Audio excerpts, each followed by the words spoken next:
What's going on, guys? Welcome back to CGR channel and welcome to episode 2. On this week's episode we will be working on this white Volkswagen Transporter. The owners brought it to me to just get the front and rear bumper bars color coded to the car, as they were originally bare plastic with the texture coat on them. So I'll just be painting front and rear bar, door handles, the mirror covers, and also the grille as well. I'll just throw up a little time lapse up now of me removing the rear bumper bar. Usually Volkswagens and Audis can be a bit daunting to work on, but in all honesty they're honestly very simple. If you've got the right tools, the job's actually very easy. It probably took me maybe 20 minutes to remove the rear bar and those filler panels. On the rear bumper bars had 4 holes either side of the bar. From the original mud flaps, the owners went ahead and bought some nice smaller sleek ones from the UK that I'll be fitting for him. I'll throw up some footage now of me just plastic welding those holes. I've just used a bit of plastic I had laying around from previous wrecked bars that I just put aside to do some plastic welding with, but you could easily find like a small plastic welding kit off eBay or Amazon, surely for under $100. I've just used a soldering iron to melt the plastic and kind of jam it into those holes. I've plastic welded the holes on the inside and on the outside, and then on the outside, to just finish it off, I've just sanded it down with 240 grit sandpaper, then put a little bit of body filler over it just to make it a bit smooth. These parts are already completely prepped up, cleaned and ready for primer. That's the rear bar. These are the rear filler panels that go underneath the tail light, and this is the front bar. I'll throw up some footage in it now of just me prepping up these parts. I've just used a bit of 240 grit on my air sander just to sand down the large surfaces of the parts, and then I've gone ahead with some red Scotch-Brite into the grooves just to scratch it up a bit. You don't particularly have to completely sand these parts down to a smooth surface, as you will be using like a 2K hybrid primer over it. So if you are gonna do a job like this at home on your own car and you don't want to sand it with the hand sander, you could easily just give them a very thorough Scotch-Brite, and then with a coat of plastic primer, then 4 to 5 coats of a hybrid primer, you'll definitely be able to fill in the factory texture coat.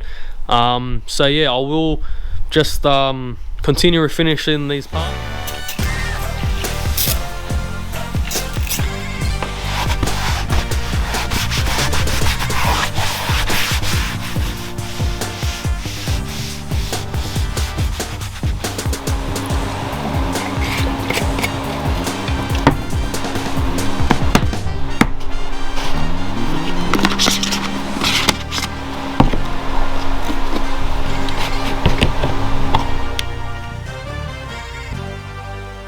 Alright, so I've gone ahead and I've applied my medium coat of plastic primer down to all the parts now, and then now I'm just going to go ahead and mix up my 2K high build primer. For the most part, 2K high build primers are a 4-to-1 mix, 4-to-1 with hardener, and then 5 or 10% with a reducer. This particular one I do like to reduce down about 10%, but yeah, just double check. Usually on tins, when you buy 2K hybrid primer kit, on the tin it will say the mixing ratio that you do need, with the spray gun that you do need to be using with it, and plus also the air pressure that they recommend. I'm just going to go ahead, mix up this. I'm just using the ratio markings that are on this cup. You can also grab a mixing stick like this that has the mixing ratio on it, but I'm just going to use the cup for this one. Just 4-to-1, 10%. Beautiful.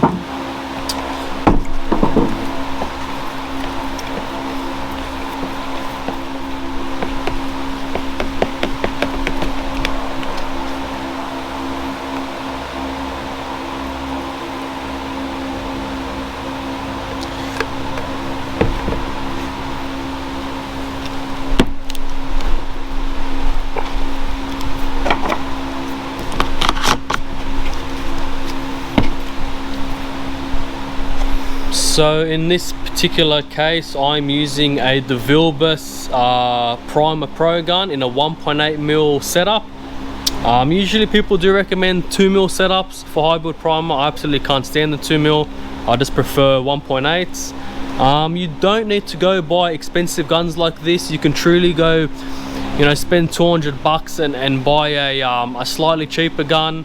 But I won't recommend buying like a gun from an auto parts store. Go to an automotive paint supplier and grab kind of a budget gun off them. The cheaper guns that you buy off eBay, Amazon, or an auto parts store, they're honestly rubbish. So yeah, just gonna go ahead, click on this and start priming.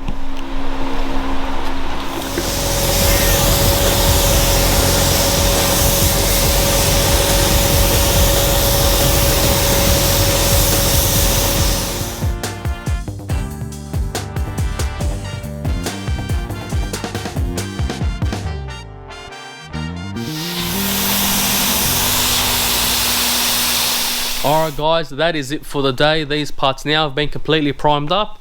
I've gone ahead and did 3 coats of primer on these parts. 3 coats is slightly on the thinner side just because I've gone ahead and completely sanded these down smooth. That's why I did the 3 coats. I'm more looking for a surfacer. I'm not really trying to fill anything. But if you are doing this job at home and you haven't sanded down all that texture coat, please go ahead and do 4 or 5 coats of the high build primer.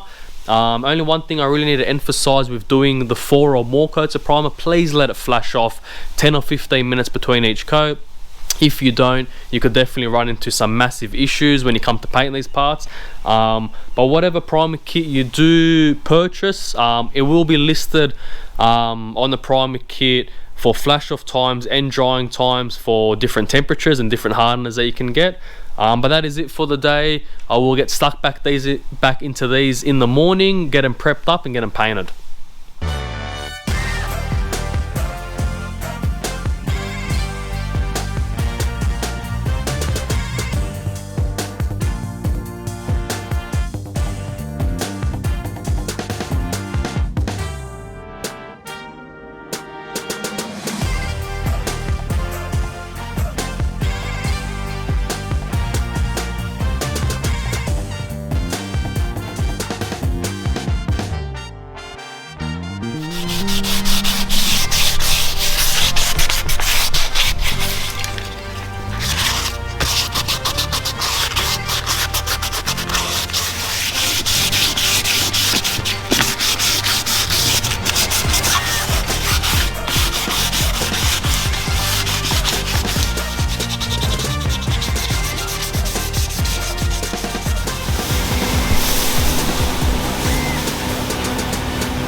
Alright guys, now we've got all the parts completely prepped up and completely set up on my panel stands here.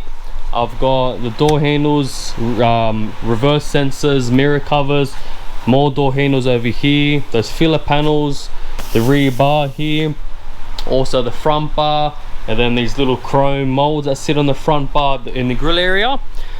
So these parts, the primered parts, I've completely sanded them down with 400 grit on my sander, then went ahead and gave them a wet rub with 400 as well, just to get all between in the edges and the nooks and crannies of the grill and whatnot.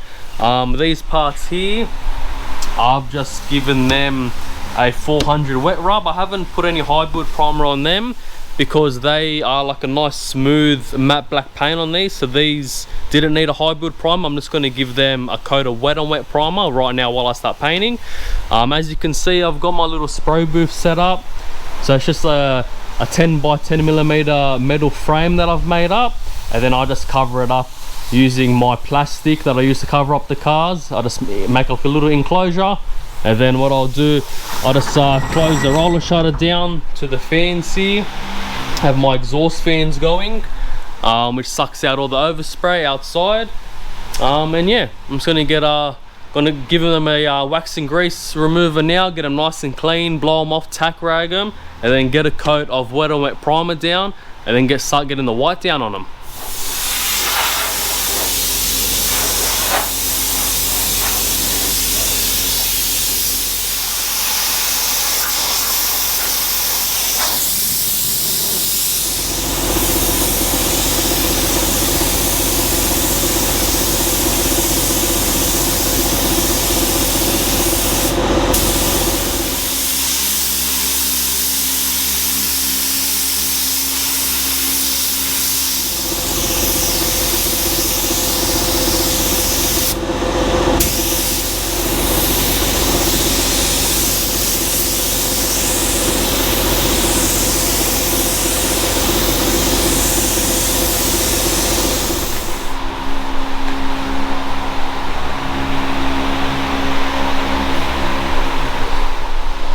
Alright guys, so that's now the wet on wet primer down on the panels now.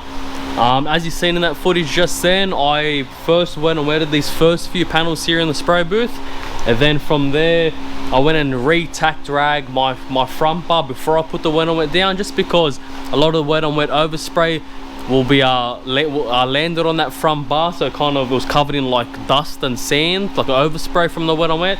So I went ahead and just gave that a second tack rag and then put my wet on wet on that.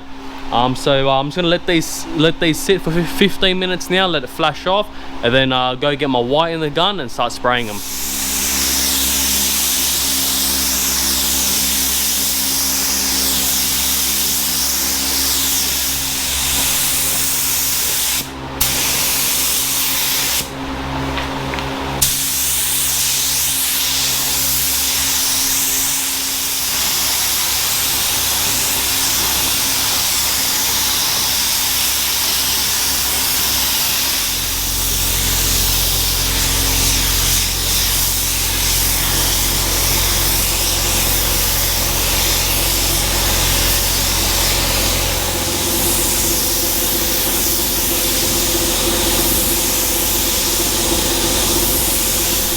Okay guys, now the parts have been left overnight and they're completely cured now. I've just got them sitting here on the panel stands. Thought I'd just show how nice the finish is. Everything's turned out absolutely amazing. The bumper bars are super smooth. No more of that texture coated plastic anymore. Front bar looks absolutely great with the gloss black grille. Got a super nice tight and sharp masking edge there. Everything looks really nice, very original. I'm just going to go ahead now, spend a couple of hours fitting the car up, making sure everything aligns like original, and then I'll go ahead, give the car a hand wash, and then ring up the customer and let him know that his car is ready for pickup.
Alright guys, that is it for episode 2. The transporter's been completely washed and fitted up also. It looks absolutely amazing with the white color coded bumper bars. The car looks fantastic.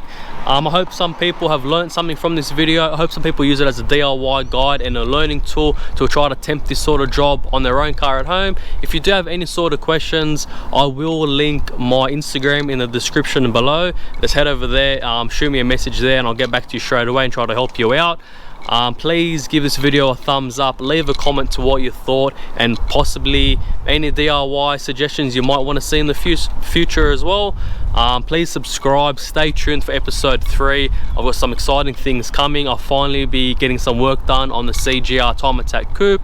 In under 2 weeks now, I'll be heading back out to Sydney Motorsport Park to do a test and tune day, so I'm looking forward to that. Hopefully you guys are looking forward to that as well. Please take care of yourselves, and I'll see you in episode 3.